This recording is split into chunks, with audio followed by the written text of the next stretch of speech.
Ferrari at breakfast. Call 0345 6060 973.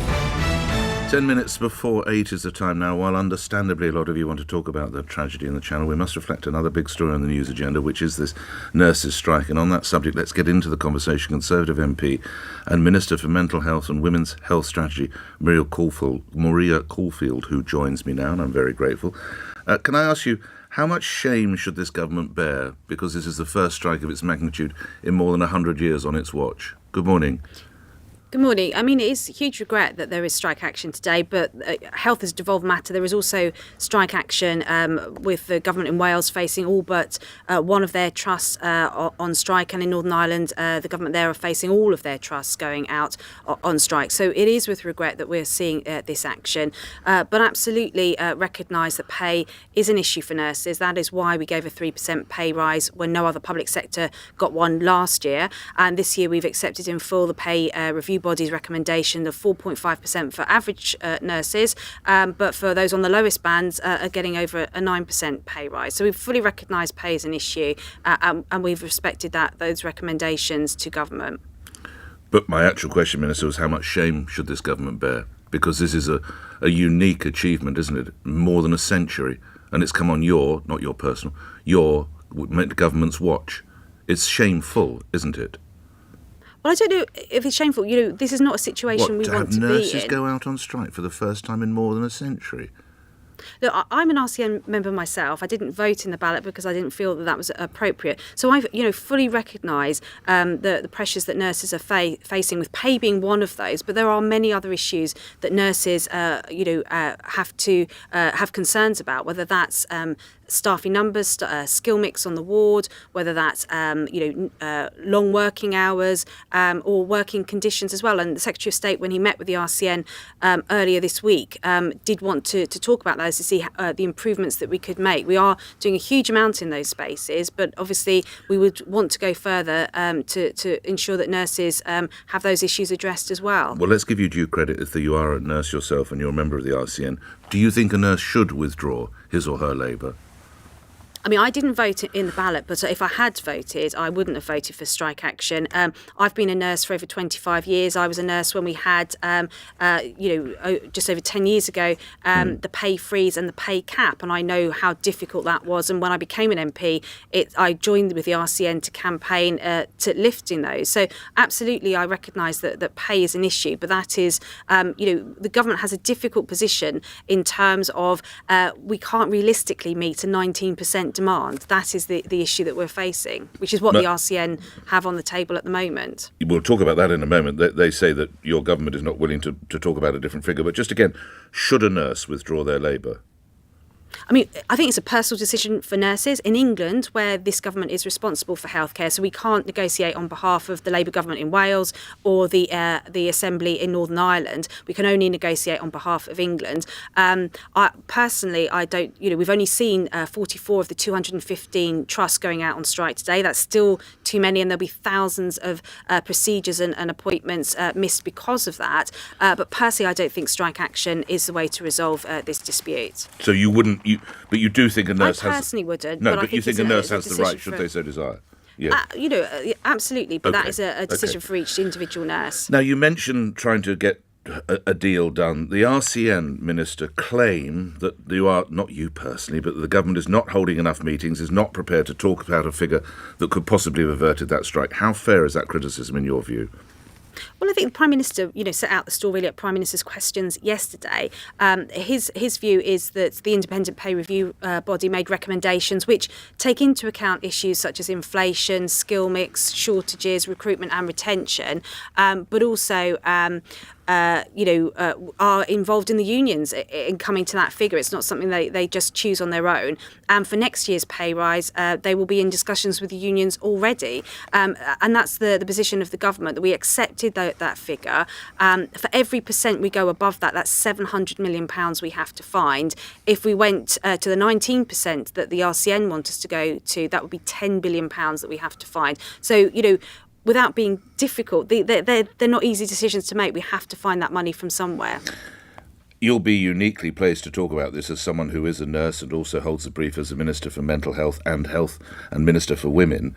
There is a report from charities saying that cancer patients could die early because surgery and radiotherapy is being cancelled by these strikes.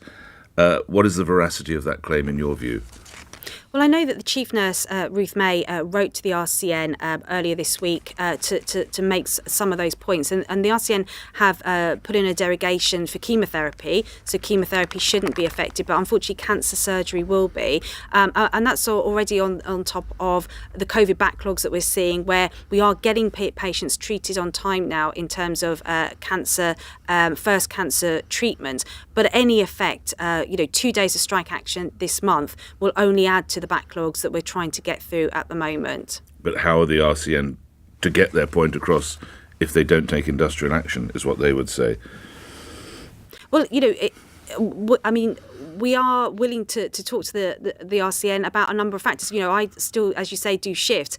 And, when I'm talking to colleagues, pay is an issue, but it's only one of many issues. And actually working conditions, flexible working in terms of shift patterns, not finishing on time, not getting protected study leave like doctors do. They're all issues, and they're all issues that we are making progress on and can do a lot more. But I don't think strike action is appropriate when your ask is 19% pay rise. Could Tuesday's strike be averted in your view, Minister? It could be, and hopefully it can be. And I know the Secretary of State has said his door is open to Pat. And I think when she was, I've been doing the rounds with Pat over the last few days, Pat Cullen, head of the RCN, she won't come to a figure, and although they've reached a settlement in Scotland to avert strike action, that's not actually been formally agreed.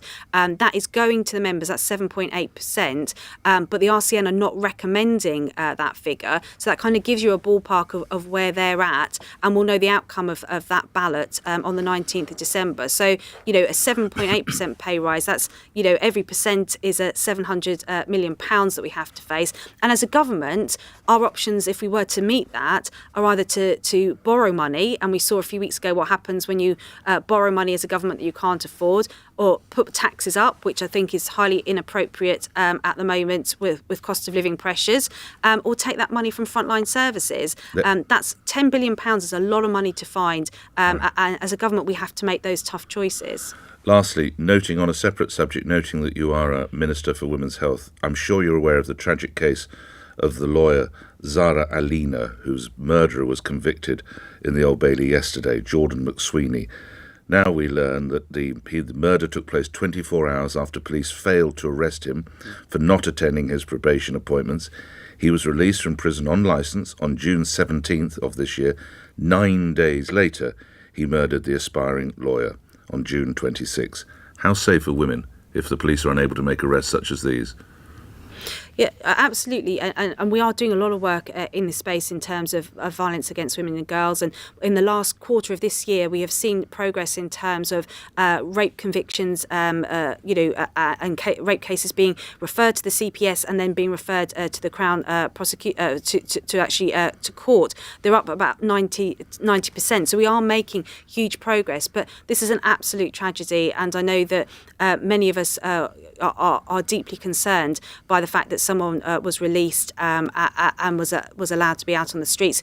We had the Sarah Everard case not that long ago.